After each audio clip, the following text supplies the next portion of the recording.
Nigeria and other member nations of ECOWAS leave Bamako, Mali, with the resolve to pursue lasting peace in the West African state. Gubernatorial candidates of different parties chomping at the bit in Ondo State as flag bearers emerge. All Progressive Congress closed ranks in Ondo State after gubernatorial primary. The primary aim, they say, is victory. Plus, efforts to put a regional development commission on an even keel dominate discourse in both chambers of the National Assembly. This is Political Update on the NTA. I'm Fisayo Ogunfuyi. Welcome.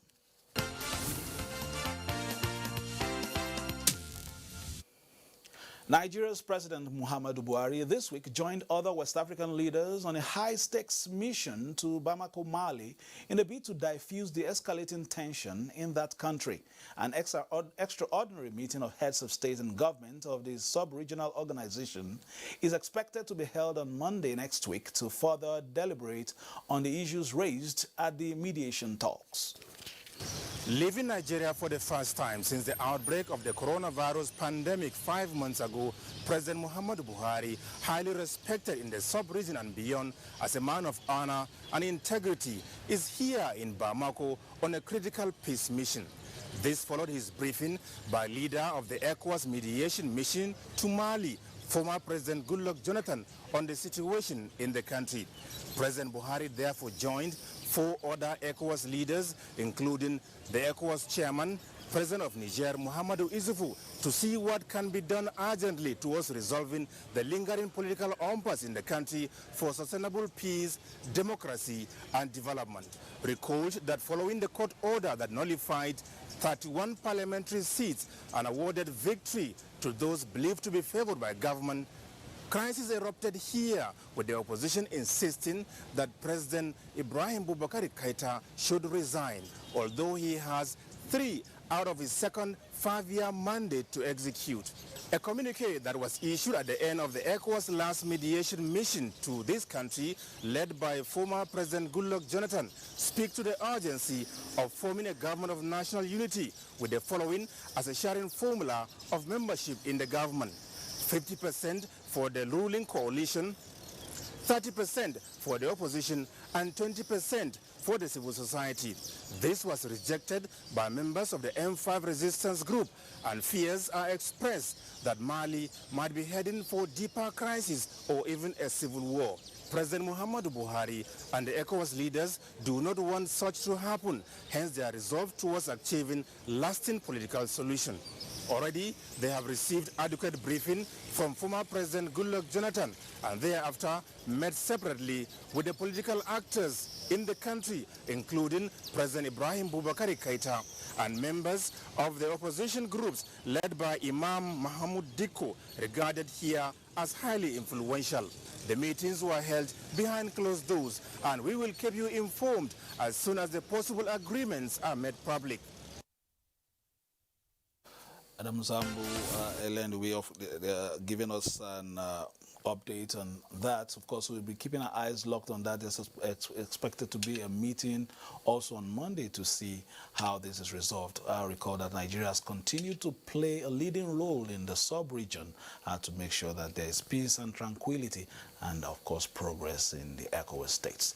Now, coming home, Eyitayo Jegede, a senior advocate of Nigeria and a former Attorney General and Commissioner for Justice in Ondo State, has won the People's Democratic Party (PDP) governorship primary election held on Wednesday. The chairman of the Ondo State PDP governorship primary election committee, Governor of Enugu State, Ifeanyi Ugwuanyi, announced the result.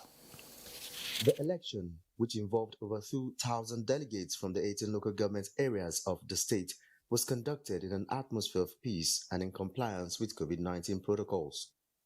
The primary election, which was keenly contested, had 8 aspirants, including the incumbent State Deputy Governor, Agbola Ajayi, the chairman of Ondo State PDP governorship primary election, and Governor of Enugu State, Ifeanyi Ugwuanyi, announced that Eyitayo Jegede SAN won the election, having polled 888 votes to defeat his closest rival, the incumbent State Deputy Governor, Agbola Ajayi, who had 657 votes. Jegede Eyitayo, having scored the highest votes cast and met all the requirements of our party guidelines for the conduct of this election, is hereby declared winner. I congratulate all of us.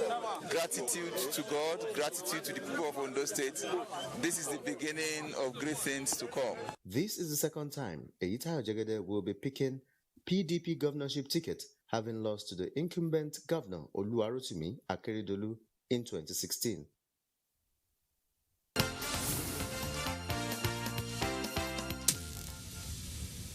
The All Progressives Congress in Ondo State, under the guidance of the Caretaker and Extraordinary National Convention Committee, is closing ranks to ensure a common course in the lead-up to the gubernatorial election in that state. Members of the Ondo State Reconciliation Committee say the party is strategizing to ensure harmony, as evident in the cordial relationship between the executive and the legislature at the national level. What is important is to carry everybody along in order to ensure victory for our party. We will do whatever is seemingly possible to ensure that we win the election in Ondo State. It is very, very critical to us. There is only one interest to be protected in democracy, and that interest is simple: the people. And when I say who is the people, it means the majority. And this is what we are trying to achieve in Ondo. And I'm sure that by the time we complete our reconciliation process in Ondo, APC will be stronger than before. All right, away from the gubernatorial election, the run-up to the gubernatorial election in Ondo and Edo states. Now let's move quickly to some of the news making the rounds in the course of the week. The Minister of Niger Delta Affairs, Senator Godswill Akpabio, was written to the House of Representatives explaining that it was quoted out of context concerning allegations of the Niger Delta Development Commission contract award to lawmakers of the 9th Assembly. House Speaker Femi Gbajabiamila had, at the commencement of plenary, said the House is instituting a legal action against the minister on the matter. Shortly after, the Speaker brought to the notice of members the communication of the minister. Permit me to explain that any reference to 50 or 60% during the investigative hearing was in answer to a question by a member of the committee as to whether or not a medical director could act as executive director of projects within the confines of the NDDC Act 2000. Thursday being the last day of the first legislative year of the 9th House, plenary lasted several hours as 10 bills were passed. Among bills passed for second reading is the bill seeking restriction of legal proceedings against Chief Justices, sponsored by Igariwe Iduma, and a bill seeking compulsory treatment of victims of gunshot wounds from Wale Raji. Among establishment bills that passed second reading is the National Agency for Food Technology Bill, sponsored by Chinedu Oga, a bill to establish Federal Polytechnic Garko, Kano State, from Ali Wudil, and a bill to establish Federal Medical Center Abuja, Cross River State, sponsored by Agon Jarigbe. House adopted a motion on the need to stop incessant attacks in parts of Kaduna State and resolved to investigate misappropriation of 100 billion naira by the Northeast Development Commission.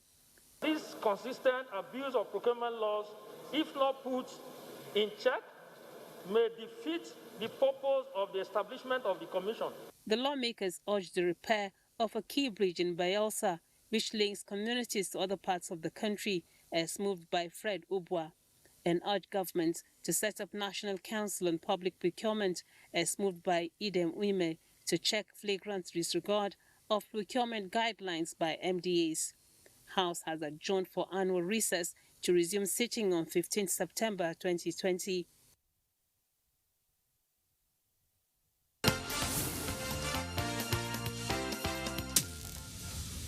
Meanwhile, the Senate has called for the dissolution of the interim committee of the Niger Delta Development Commission to pave way for the composition of its governing board.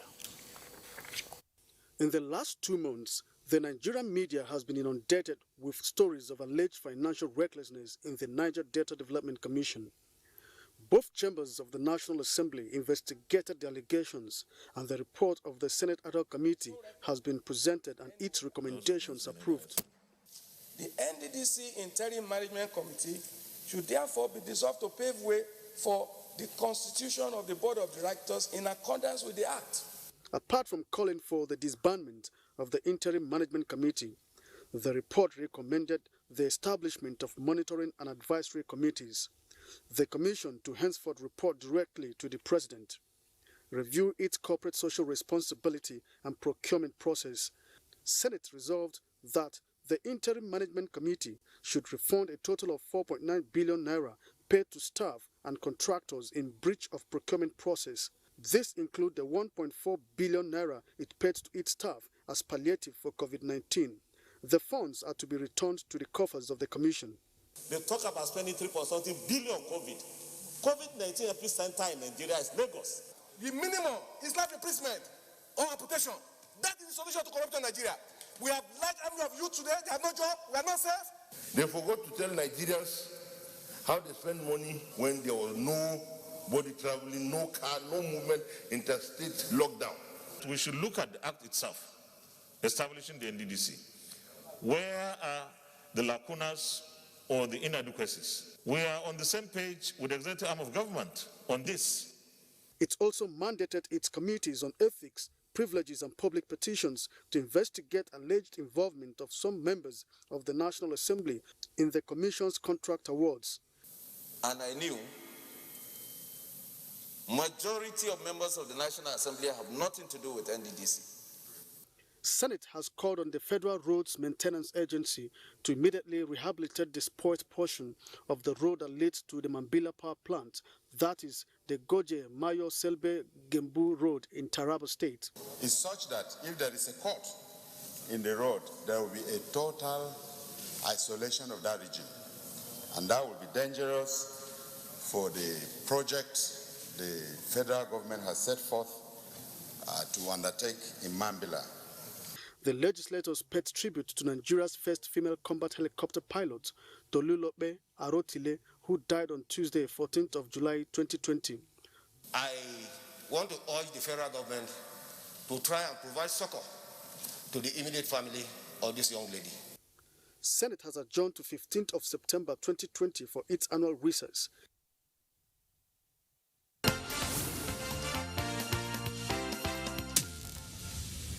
No doubt the legislature has been an interesting watch in the past fortnight. It is in a bid to perform its role in the theory of checks and balances. Our guest, Honorable Kasim Bello Megiri, joined us earlier in the week. Being the first timer and a young legislator, he says he finds the exchange in the Green Chamber educative and the synergy with the executive very positive.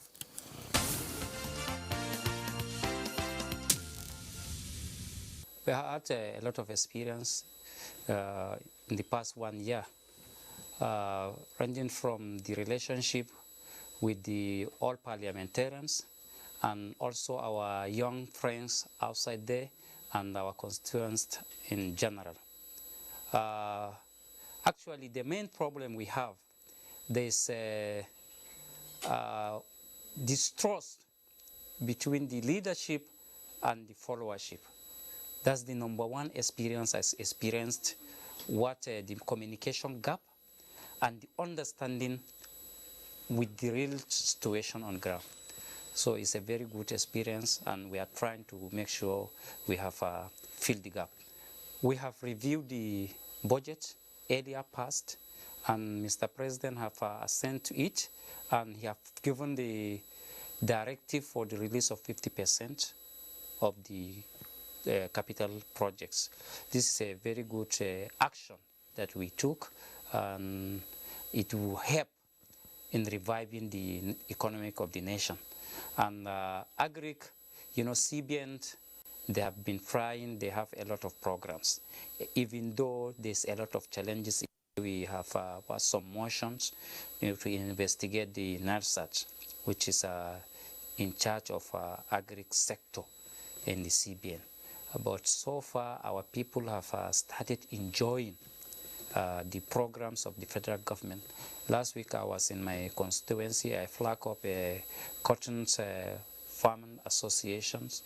We give them the inputs, we give them the all necessary support so that our people will go to farms.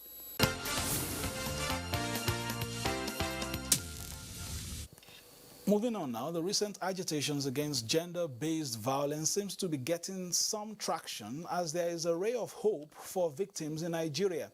The federal government has inaugurated an interministerial committee to fast-track action against the offense. Priya Diri is a young lady who has some of her friends fallen victims to sexual and gender-based violence. The shame should be on the perpetrators and not on the victims. So long we've traumatized victims to be re-victimized and re-traumatized, and so they're ashamed to talk about these experiences. But the shameful thing that happened is not to them. The perpetrators should be the ones ashamed. Against the background of these unpleasant experiences, the Federal Ministry of Justice, the Nigerian Police, civil society organizations, the Federal Ministry of Women Affairs, and other partners have joined forces to develop a comprehensive action plan to end gender-based violence. Rape and sexual and gender-based violence are gross violations of the right to human dignity, the right to life. We cannot say it often enough. We all have a responsibility to end gender-based violence. The Attorney General of the Federation and Minister of Justice, Abubakar Malami SCN, gave the terms of reference of the committee. Develop for adoption a national prevention of sexual abuse violence strategy for the period 2021 to 2025 that identifies and encapsulates measures to enhance response to rape and gender-based violence cases, set new targets for prevention. The committee, which is headed by the Solicitor General of the Federation and Permanent Secretary, Ministry of Justice, has already commenced its work.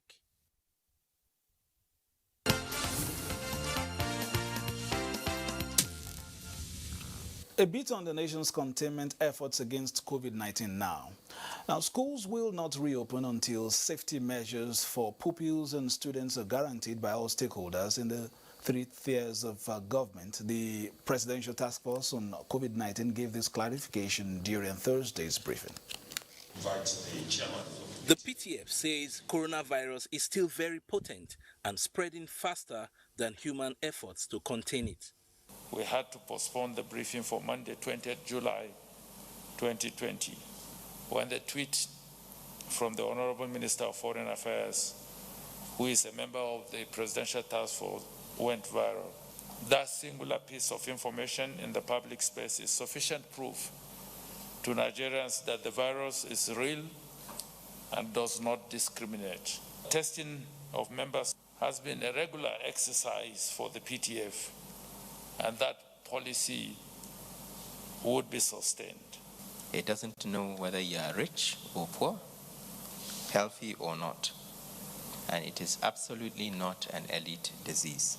On the Madagascar herbal drug, the initial temporary result had shown that its main ingredient is the same as Artemisia annua, which is grown in Nigeria.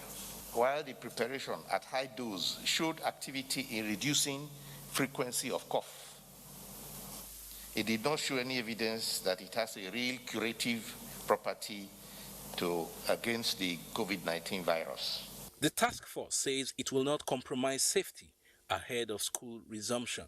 The WAEC timetable, are you able to meet up with that date? Many states have come back to us and said they are unable to meet up with that date, which is why the Minister of Education explained that it will be dangerous to move children out on those dates, and that it is not proper for WAEC to then continue to insist on those dates. Therefore, we have requested that WAEC give us and the schools some time to meet up. On the forthcoming Eid al-Kabir celebration, state governments are advised to discourage activities that could worsen community spread of coronavirus.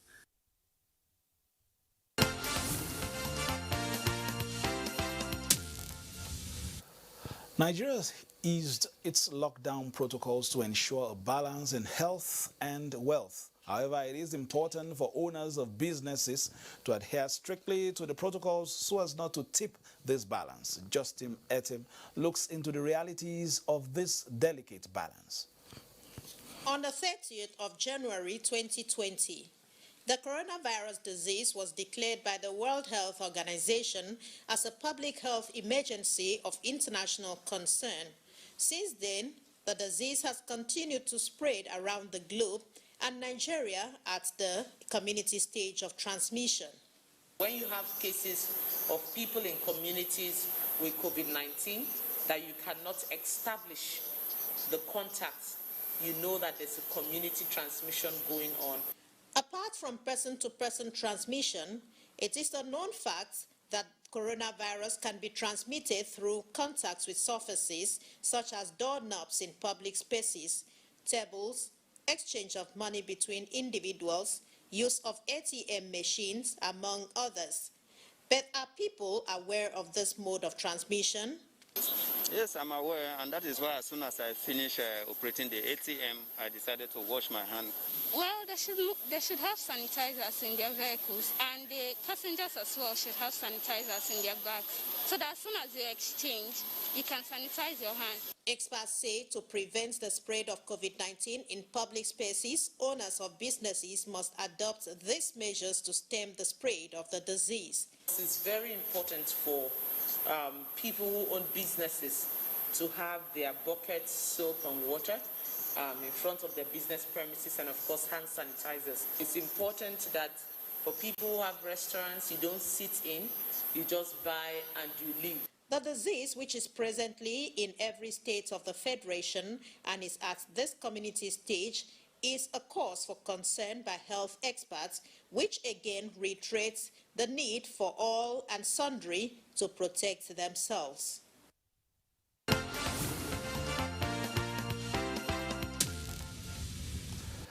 And finally, the Bauchi State government has flagged off the distribution of 1,000 tricycles under the state's 2020 empowerment scheme. The beneficiaries are mostly motorcycle riders affected by the ban on commercial motorcycles in the state. It could be recalled that the government of Bauchi State banned the activities of commercial motorcycles in major cities across the state in order to curb the spread of COVID-19 and other security-related issues. In order to cushion the effect of the ban, the government, through its Ministry for Cooperative, Small and Medium Enterprises, procured 345 units of tricycles for distribution in the first phase of the 2020 Bauchi State Empowerment Scheme. The Achaba has been banned not because we want to criminalize poverty or the ways and means people are putting food on the table. We are very conscious of the poverty in this state. Similar programs are in the pipeline to purchase commercial motor vehicles in the brand of Vectra and Sharon to further assist the boosting of our economic empowerment program. As a revolving fund, the beneficiaries are expected to pay back within 24 months through the state's own microfinance bank.